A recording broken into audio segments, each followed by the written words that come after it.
Today, I'm in good company with the Honorable Peter MacKay, a Canadian statesman, lawyer, and leader whose career has spanned law, politics, and public service.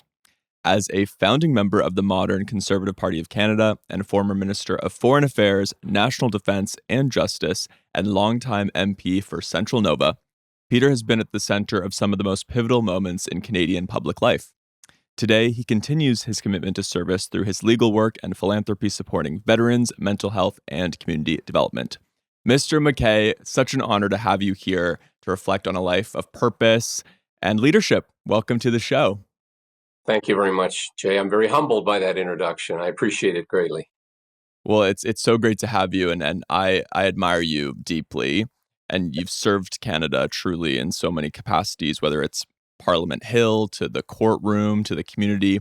So I want to know first, right off the bat, what motivates you to serve Canadians and to serve your fellow citizens? That's a great question, Jay. I guess it started early, as it does for most. In my childhood, I watched my parents and my grandparents closely. Starting with my grandparents, my granddad was in the British Navy. He later joined the Merchant Marine. He served in both wars. And so he was an inspirational figure early in my life, although he, like a lot of veterans of his generation, didn't speak about their service. But I came to understand it more as I got through high school and university. My parents were equally active in different ways. My mom was a psychologist. She was very much an advocate and an activist in many ways within the community for women's health at a time when people weren't speaking out about this in public ways. And she, throughout her career, was a very, very generous, engaging person. Part of that, I think, was her Irish heritage as well.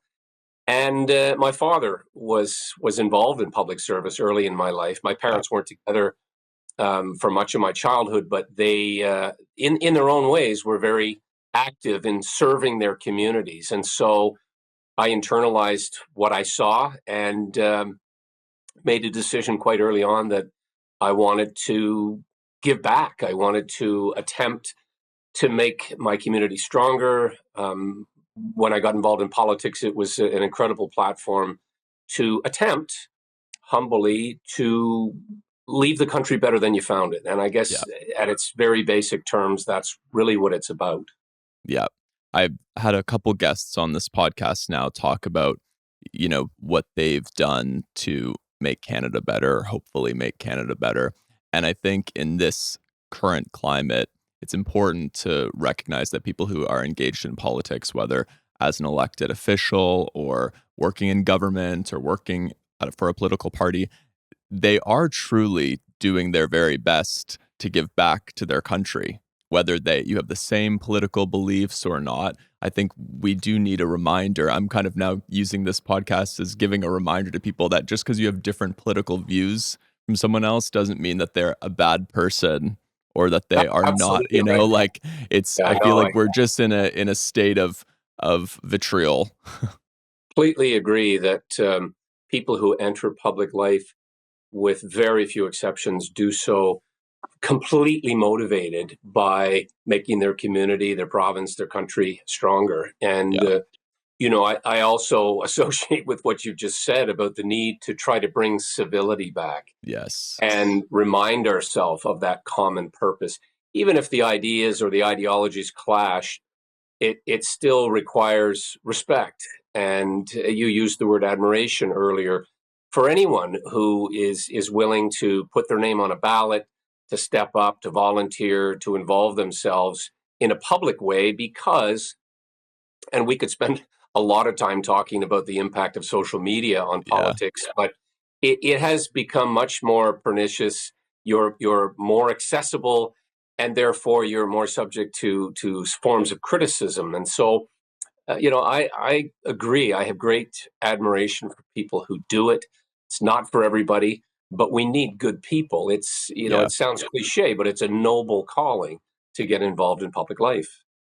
I think social media, I agree. We could literally spend hours discussing the impact and what it's done to politics, to the country, to the world. But for me, as someone, I'm pretty active on social media. I've got a little bit of a following, and I'm on there. When I do something that I know is going to get a lot of visibility, I can't even look at the Yeah, comments yeah. because I'm like, why would I go and just offer myself up to hatred? I think it's such a double-edged sword because you It's get to burning connect with dumpster so right many now. people, and you can, like this, we can connect virtually for an hour and on in different parts of the country. It's so amazing, but it's also opens yourself up to a lot of criticism, whether fair, not fair. But what do you think what do we need to do to restore that civility to politics and Well, to I mean, politics is very personal, and people who engage tend to be purpose driven, and they want to try to forward certain agendas, certain causes, or just more broadly, as we discussed, attempt to elevate and promote a stronger community. So, attracting more people who are like minded. I honestly believe, in retrospect, and I got involved in politics quite young, but you need people with experience too, people who yeah, have lived a little, people who have uh, professional skills that are applicable to public life. yeah. And we have people now. I would suggest we have people from a more diverse background now than at any time in the history of Canadian politics, which is a good thing. Yeah. But trying to lower that temperature, if I can use that expression, takes discipline, personal Mhm. discipline. And, I've been involved in lots of heated debates in public spaces, and that requires restraint sometimes and listening. This is kind of a lost art. It seems that at times we're seeing people talking and they're just waiting to talk again. They're They're just not missing sort of each on the other. receive. Yeah, they're missing each other. And that's certainly true. I think it's been exacerbated by social media because it's broadcast as opposed to, in some cases, interactive Yeah. type of discussions. Although you can do it. I mean, as we're doing now, COVID had a lot to do with shaping arguably the next generation Yeah. and making them much more comfortable with social media. But there's a separation, I think, that emboldens some on social media because they don't feel there's a consequence. They say things online that they would never say to a Ever. person, yeah, ever. Yeah. I think it's it's one of those things that when you can use it to your benefit, it can be really powerful for good, for your career, but we do really need to lower the temperature and, like you said, embrace other views. Like I'm someone who's had a variety of political views in my life. I've, been on both sides of the aisle, and it's really contextually what's happening in the country that matters to me and what I think is the important direction for the country at the time.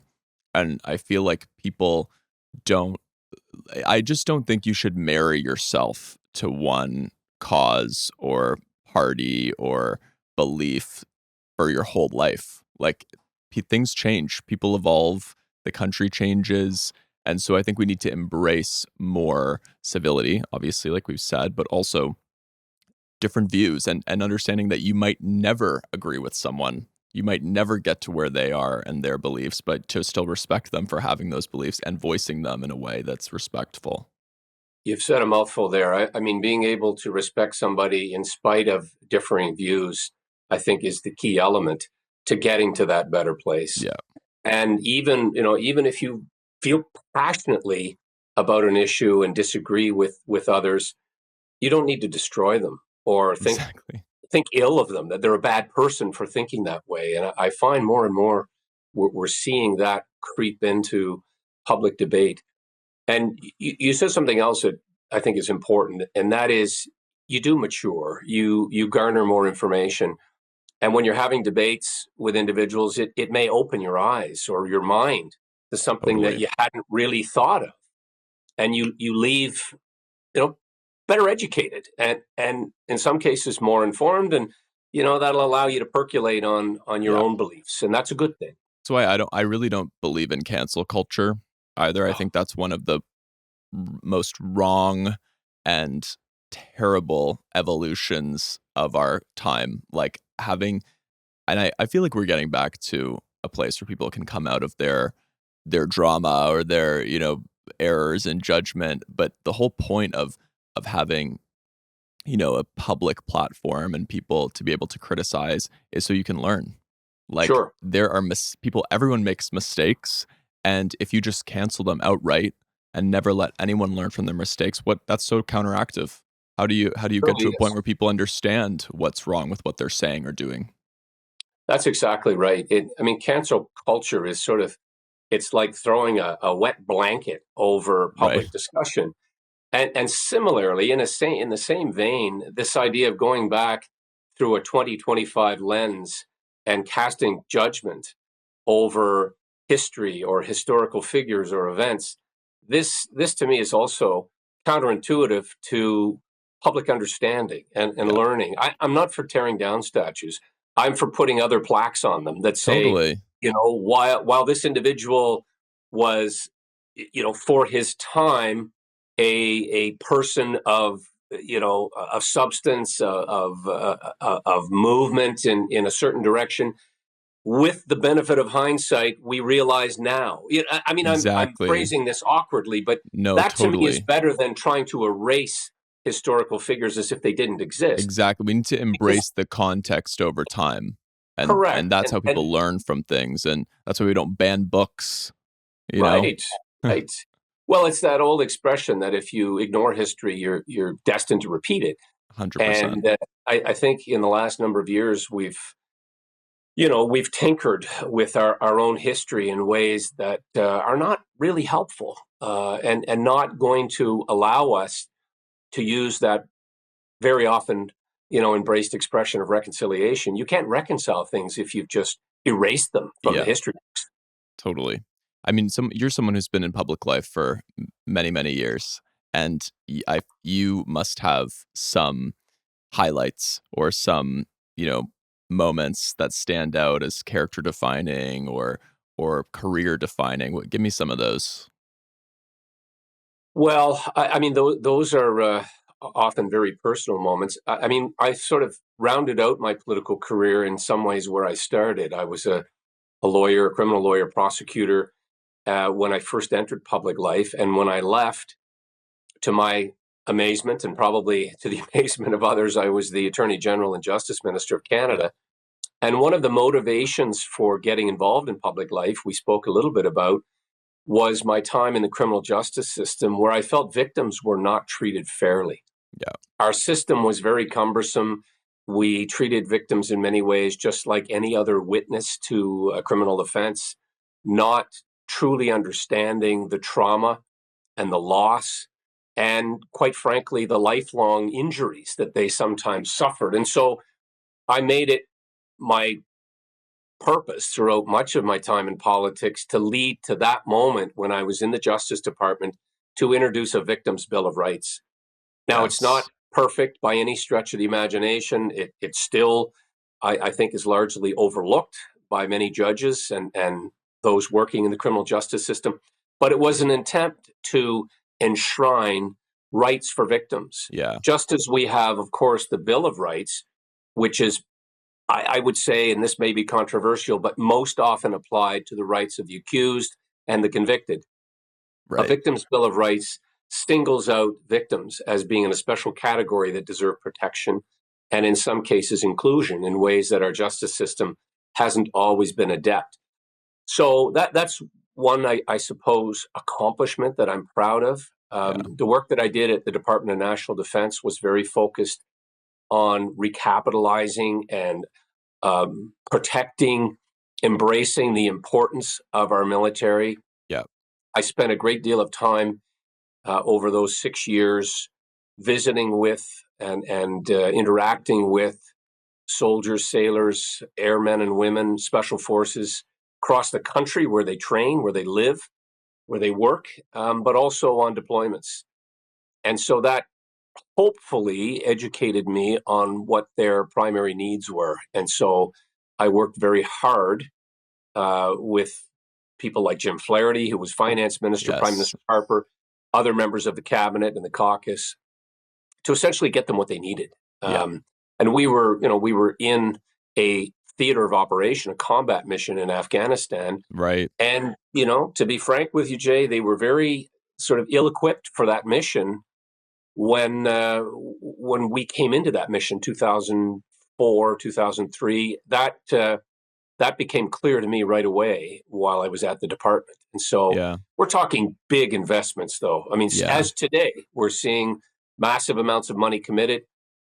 We'll see if there's a success Yeah. in delivering. It's easy to say things and put big numbers out there. It's much more difficult to deliver. Well, this is, I mean, all incredibly interesting points. But on that last point, something I've just been thinking about lately as I see both provincial, federal governments, you see, and in my work, in my career working at TELUS, we invest a lot of money into the country and to the infrastructure of the country. It's big numbers, but the government as well often makes announcements.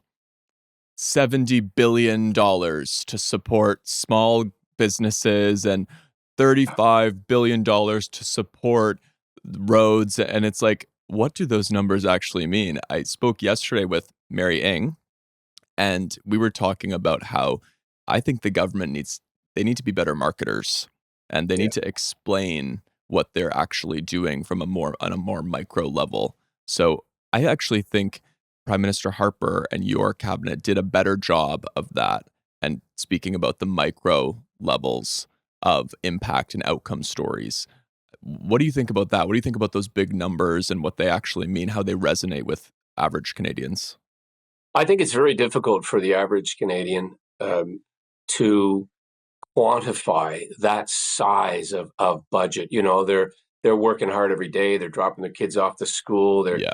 They're trying to meet deadlines, pay bills. The billions, eye-watering numbers dedicated to things like infrastructure, military spending, foreign aid. It's overwhelming, quite Yeah. frankly. And you're right to sort of suggest we need to break it down in realistic terms. And I say not from a partisan place, but this recent budget is a perfect example of that. The other thing about it is you're budgeting money sometimes 10, 15 years out Right. into the future, which in fairness, government would say, well, we're trying to do long-term planning, but you really don't have control over circumstances, and you can't bind Yeah. incoming governments. We've seen this happen, and I can think of countless examples, but the one that often comes to mind was the cancellation of the Sea King program, the replacement of helicopters. We Yeah. saw the same with the replacement of fighter jets. And what inevitably happens, the cancellation is really for partisan reasons. Yeah. Then you set that project back by a decade or more. You often wind up buying the same item Right. at an increased cost with less Canadian industrial benefits, and you're depriving the military, in this case, of necessary, crucial equipment. So, yes, I think breaking it down in more realistic, bite-sized pieces, let's call it, gives Canadians a better understanding. Plus, another big issue, which we could unpack for a long time, is procurement itself Hmm. and how government seemingly is cross-threaded. You have different departments with different mandates. Public Works want to design a perfect contract. Industry Canada want every piece of equipment, nut and bolt, built in Canada. Yeah. Treasury Board are poring over every number. A department like Defense needs equipment right away. The Prime Minister's office gets involved. The political oversight of all of this, Red tape. it doesn't work. Red tape. The bureaucracy is such a fine mesh. You're trying to push large dollars through that, Yeah. and even in urgent situations, as we saw in Afghanistan, where we were losing Canadians in battle, it still didn't happen fast enough. You Yeah. really, as a minister, have to be so on top of your own bureaucracy in your own department, but you have to spend a great deal of time socializing the ministers in your other departments Yeah. that you're working with, to Empowering them.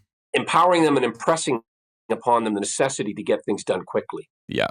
And well, that's another, I mean, you held multiple cabinet posts.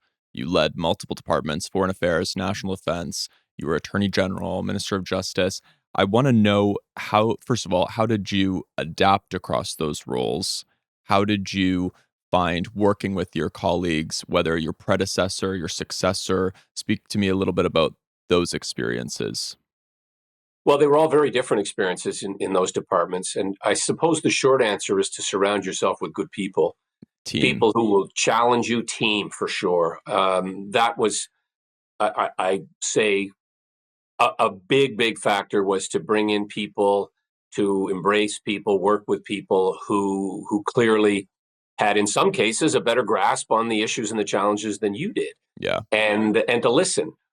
There is, a lot of knowledge to be found sometimes looking outside a department and getting external support or input, and it's just a voluminous amount of reading. You have to try to take in as much of the information, process it, and Right. try to make an informed decision with that information. The Foreign Affairs Department was its own beast. It was a big, obviously a big That's department a with a wild footprint. role to have. I can It only really imagine. is. And the handoff came from a Liberal cabinet minister named Pierre Pettigrew.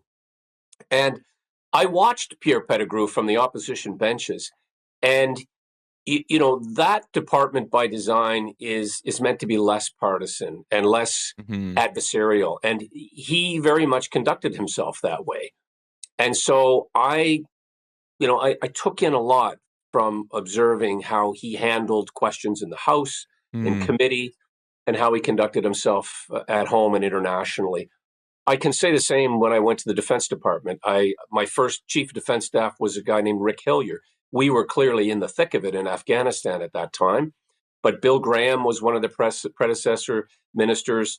David Collinet, same thing. If you can't put aside partisan interest while prosecuting a war externally, Yeah.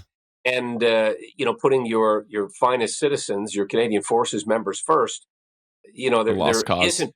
It's a lost cause. And Yeah. so I think again there was a certain absorption of what others had done in that role, and Yeah. working with really good people. And then at Justice, same thing. I brought some people in through my political office, people who had worked in the justice system in various roles. I found Yeah. that was very helpful. But I was blessed. I'll be very frank with you, Jay. I had such a great team around Yeah. me.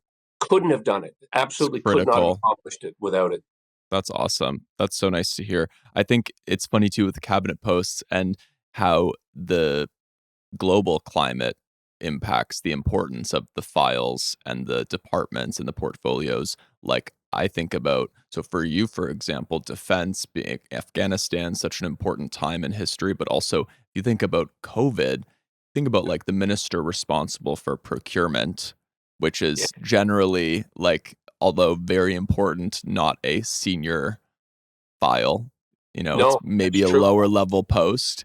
And then we have the biggest pandemic in history, and it's like the most important thing is procuring No. vaccines or whatever it is. It's like, imagine being that minister in that time and having to really step up. And it's a great opportunity, actually, for a politician to show. Well, I think Anita and Anne shone in that moment. Yeah, And I think much of what she was able to accomplish was, firstly, her intelligence and her ability in relatively short order to, learn to maneuver through the system of totally. government, but to work with others. And so I would add one more critical ingredient to leadership in departments, and that's relationships, Yeah, relationship building within governments, within the opposition, but also in the case of foreign affairs and defense. I was lucky in that I had very learned counterparts. I think yeah. of Condoleezza Rice, her predecessor, Colin Powell. I got to Hmm. know them both very well. At defense, Robert Gates was a terrific person and somebody who had been in the role for some time. And then later, Eric Holder, others. And I'm naming Americans, but there were many in the European Yeah, countries that we work with, particularly through NATO. And so you have to cultivate those relationships, and that takes absolutely. time and effort. I think in my own life and my career, I've always said relationship management is literally the most important thing, and it will be your biggest supporter or your biggest downfall, I think, if you can't do it correctly. So it's super, super important. I also My think, grandfather had a clever expression. He said, you know, when you're climbing that ladder of life and you know moving up in your career, he said, remember to treat people well because it's like climbing a tree. yeah, You know, you're using them to get you up, and when you fall, the branches can either catch you or impale you on the way right. down. Another thing we're seeing is, I mean, talking about relationships, our best friend, the United States and Canada, we're having a bit of a tough time with them. We're going It through a is a little tough bit one. of maybe not a separation, but you go over there. Well, opposite sides of the house. What's your perspective on how serious this is and how serious it could become? Well, it's very serious in terms of the economic impact. The lasting damage to the relationship remains to be seen. I want to believe that our institutions remain still very close, starting with our security apparatus, with NORAD, our work through NATO and other international organizations, law enforcement, our border, Hmm. you know, working on important environmental issues. So the people who are engaged daily in the North American context continue to cooperate, but they do get a signal from the top. Yeah, And so, you know, obviously the president, his administration have taken a very, very aggressive stance, particularly on trade, and the economic harm and fallout from that is significant and will vast. continue to be very, very difficult for many sectors in the Canadian economy. So that is where relationships come to bear. One would hope, and I want to believe that the prime minister is going to continue to work at this.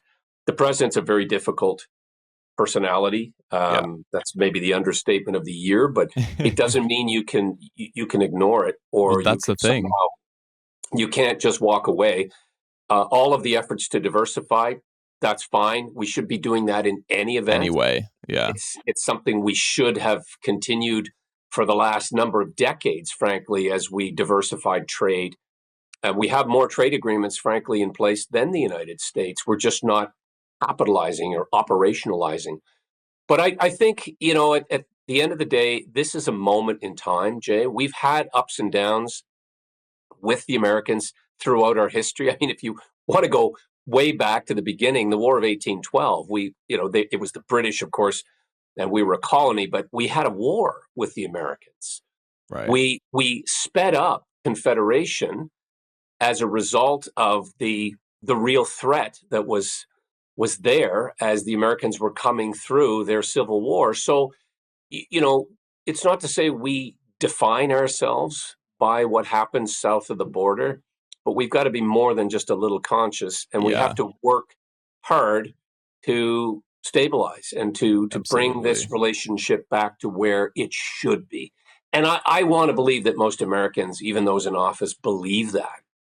Yeah, I agree. I also think something you touched on, and I remember Ronna Ambrose was talking about this as well, how the government, the federal government particularly, needs to be doing all of the things. We need to diversify our trade. We need to, build Canada. We need to have a strong infrastructure. They need to do all the things. These are not mutually exclusive. They're mutually Right. inclusive. So I feel like people can, pinpoint certain things, but no individual thing is going to build Canada up. We need to do all of the things all at once. And that's why I think being in that's government's true. hard. That's true, and I remind myself that tariffs, hurt the country that's imposing them Yeah. as well. It's a tax on Hurts foreign goods, everybody. hurts everybody. So it's kind of a blast radius that's happening right now, Yeah. and I won't say no end in sight, but we've suspended those talks. I think we have to work very hard, not if not at the highest political level, to engage in as many different ways as we Yeah. can. Chambers of commerce, institutional discussions, perhaps out of the glare of the media, Yeah. will allow us to lower that temperature, as you said. And I remain optimistic. I think Yeah. our history and our geography and our proximity is so unavoidable, and we're going to get through this. I Yeah. believe sooner or later we will get through this. We just have to try to minimize the harm right now. Yeah. And stop being a victim. I think we Yeah. need to be a little bit more bullish. And I also think, you know, it's important for people, this applies to career and the private sector, but all particularly the public sector, is evolving ways of negotiation and engagement, relationship management. Like President Trump is a extraordinarily unique politician and Question. one of the likes we've never seen before. So I don't it's a waste of time to just be upset about that. Like Well, you you have to, can be bothered by it all day long, yeah. but it's like he's the president of the most powerful country in the world. So we need to find ways to engage with him and stop complaining. And look hard and act on the things that we can control. Yeah. And that's not a unique statement, but interprovincial trade barriers are one of the obvious low hanging fruits that we can get after. The diversification we've talked about. I really like, and I've seen it in my own province here in Nova Scotia, this buy local initiative. Yeah. There is, and make more. We truly need a manufacturing strategy and a push in this country. One of the lessons you'll recall that came out of the COVID, the horrible experience of the pandemic, was we were able to transition certain businesses, Yeah. textiles, for example, to make masks and medical garments. Alcohol distilleries were making hand sanitizer. Some of Yeah. those businesses and more can, step up and make implements and things that Canadians need, including manufacturing equipment that we need, that we've Yeah. been for years relying on other countries to bring. And the cost will inevitably be a little more expensive to begin with, but then we'll start to develop that capacity Yeah. to It'll produce things. yield dividends in the future for sure. And I we're believe doing so. things like reducing red tape, interprovincial barriers are like critically important anyway, you All know? of it. But we have to stop talking about it And and that's what I'm do it. saying. Stop That's the key. complaining and stop talking and start doing. That's what I like to see. But I want to hear about Nova Scotia because you've obviously spoken at length about your Nova Scotian roots and how important it's been to you and your family. So how did being a Nova Scotian shape you? Well, Nova Scotia has many, many attributes. Among them are our proximity to Europe and to the ocean, and it's a very unique place in my estimation. The communities are close. We'll fight amongst ourselves, but there's a feeling of unity in this province that I Yeah. haven't experienced elsewhere. I lived in Toronto for 5 years when I left politics, but came home, sort of as the pandemic was really raging. And even then, there was an example of what I've just said. There was this Atlantic bubble, in Right. an effort to protect people of the region. So I feel very blessed to have grown up here.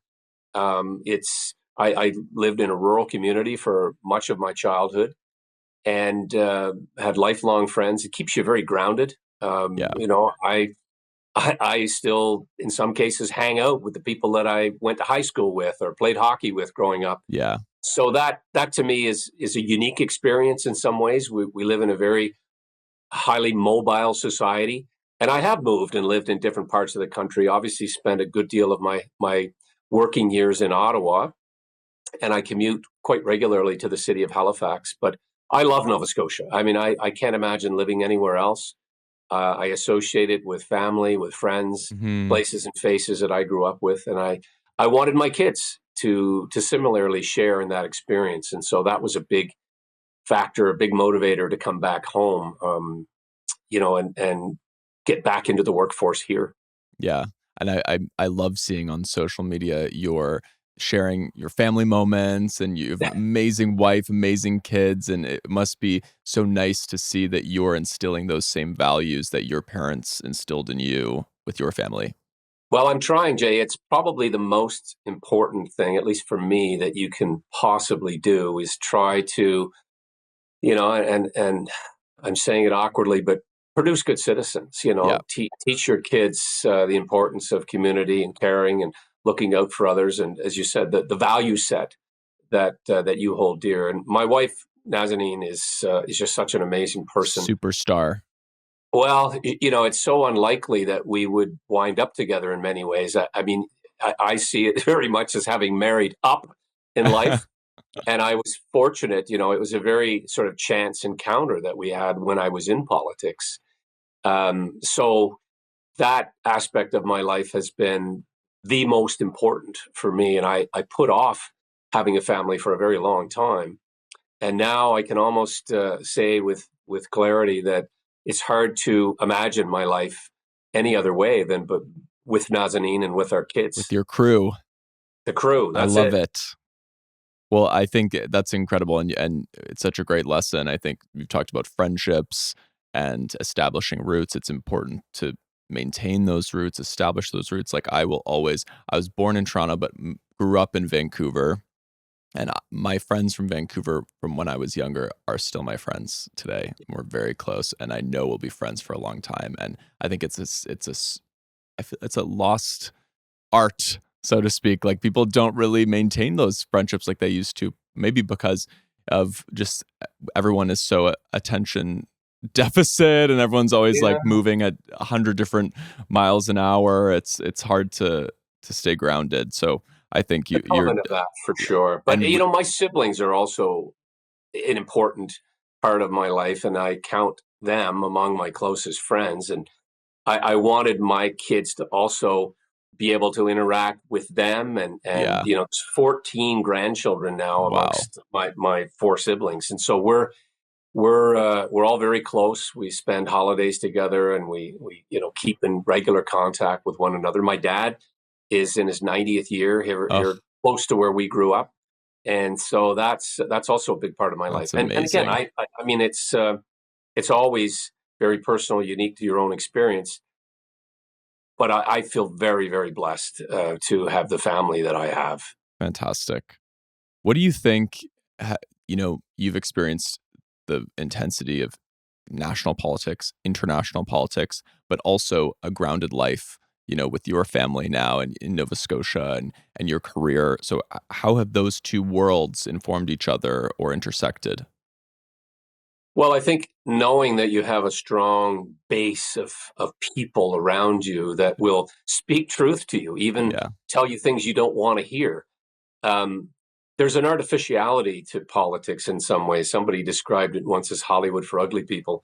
I mean, that's maybe Not for a little you, Peter. a little harsh, but I look. I think again, it sounds so easy to achieve, but the balance that you need to be successful in any career is predicated on being able to step off every now and again, to be around people that you can truly trust, Yeah. that you respect, and that they're going to tell you even when you're wrong, they're going to tell you. So that's something I've tried to achieve, not always successfully. I mean, I've had my moments like everyone, have certain regrets, but I really did make an effort to always come back. That the time I was in politics, almost 20 years, I came home regularly. I mean, it was Yeah. even when I was traveling the world from the Foreign Affairs Department or from Defense. If I flew back from Afghanistan or Taiwan, we'd get back to Ottawa, and I'd get on a plane and come home to Nova Scotia, and I'd often drive home in a snowstorm if it meant even spending 24 hours at home. Yeah. That's amazing. I'm the same way. It's just so important to be connected to the people that are you're closest to. Yeah, that's the word. It's Y- connected. Keeps you Yeah, connected and connection, grounded. absolutely. What do you I would love to hear what you think is, especially in this political climate, security climate, what is the most important quality of a politician or a leader? I think consistency and being able to be true to yourself and true to those around you. Those sometimes are not associated with politics, Yeah. but I really believe at a time like this, stability through being consistent, through being transparent. There are many different qualities that I think I could describe for you, but Yeah. consistency is important. People Stability. they want to know that you're doing your job, that you're engaged, Yeah. that you're accessible. I mean, we have such a unique system in the sense that the cabinet ministers and the prime minister, they are elected directly Yes. by their The constituents, and mandate. they're accountable to them. That mandate comes from the people. So it's a very real, active, vibrant, imperfect democracy. Yeah. And while we don't have recall, you do have to reapply for your job, Right. ever so often. So that naturally builds a sense of responsibility. And so our system of government, draws people from all walks of life, all regions of the country. That's an important part of representation. But I would suggest that consistency is a key element to being a good representative. I think also being in the bubble of politics is one thing, but outside the bubble where the majority of the electorate lives, they just want to know that they're in good hands. And they want to know that they have a leader, whether they elected them or didn't voted against them, that that leader is stable and is going to do their very best for them. So I think for me as well, it's important to remember that most people aren't thinking about the politics and dynamics of certain parties. They want to know that, the priorities of Canadians are in top mind. Yeah, that's it. I mean, competence in a nutshell. And I think of the very first foreign ministers meeting I went to. It was in London, and Jack Straw was the UK Secretary of Foreign Affairs. Condoleezza Rice was there, and we were having this sort of personal discussion between the formal program, and we were just getting to know each other. It was the first Yeah. time I'd met either of them, and said to Jack, "What are you doing on the weekend?" He said, "Well, I go back to my local constituency, and there's a meeting happening around the fox hunt or something, something quite obscure, I remember." And he talked about spending time with the local labor union that he was working with to protect jobs. And he said, "What about you?" And I said, "Well, there's a volunteer firefighters appreciation night and a 50th wedding anniversary, and I go to my local market because it's a great place to see people and spend time in the constituency Yeah. office for appointments." And Condoleezza Rice was looking at us like we had two heads, like, well, well, you're foreign ministers, aren't you concerned with the big issues of the world? Well, of course.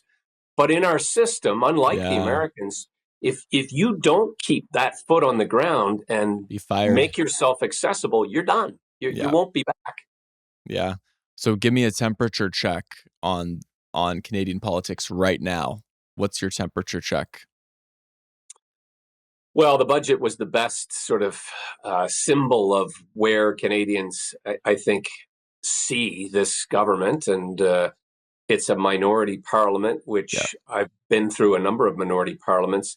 You would hope that it lends itself more to a collaborative approach to governing. I'm not sure that that is the temperature right now. I think there's a lot of backroom maneuvering going on, and Yeah. we've seen this type of thing before where people cross the floor. There's always some element of luring, for lack of a better word, which I think leaves Canadians feeling quite cynical. Yeah. They voted for a minority government. Is it really up to the governing party to then, in kind of a greasy way, to pull people across the floor to get the necessary votes? I don't know. Think we're going to Uh, see any ministers of thank you for crossing the floor into our party? I don't know. I mean, we certainly have in the past, and, Yeah. and you know the names as well as I do. But I, I really don't think that's a good look for No. any party. And I've lived through that in far too personal a way, so I'm not a fan Yeah. of that type of approach to governing. Same.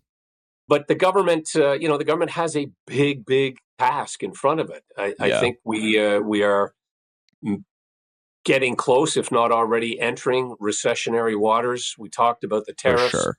We talked about the need for defense spending.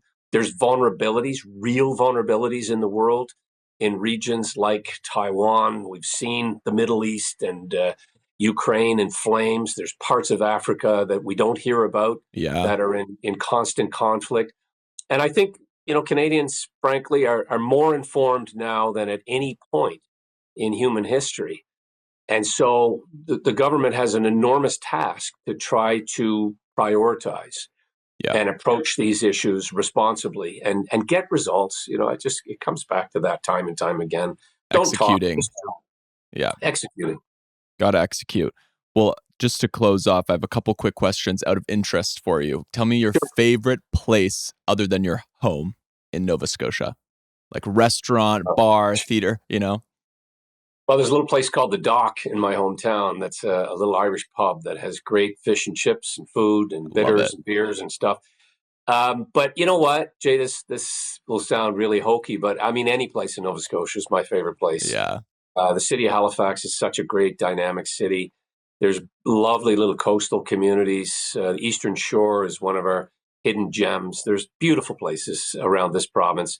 And the fall of the year, where we are right now, is just spectacular. Yeah, I bet. The coastal drives through Cape Breton on the Cabot Trail. It really, it's unrivaled. I mean, maybe the coast of Ireland or Scotland, but it's such a Yeah, the rugged, beautiful beauty. part of the world. It's unbelievable. Well, you're a fantastic ambassador, evidently. What's the most Canadian habit you have? A. Hockey.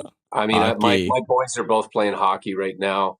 Female hockey has just exploded Yeah. across the country along with rugby.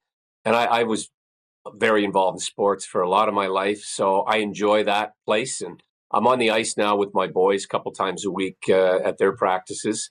So that's my Canadian habit. I love it. Love the outdoors. I grew up in the country, so I'm a country boy at heart. I love it. Tell me a political figure, dead or alive, that you'd most like to share a meal with.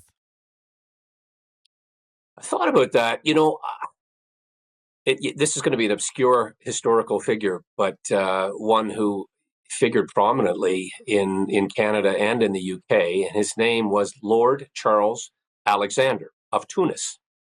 And he was a general in the British Army. He was from Ireland, and he was my grandmother's first cousin, Oh, wow.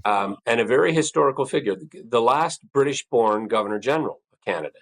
Right. And he led the Italian campaign in the Second World War, had a storied career both militarily and politically, was a defense minister under Churchill and was Churchill's favorite general. Wow. So I've read a lot about him, and I feel this personal connection because I remember my grandmother speaking so fondly of him, and she had Christmas cards every year that would arrive from England, and he would sign them Tubby, and that was his childhood nickname. I love that. So I would have loved to have met him.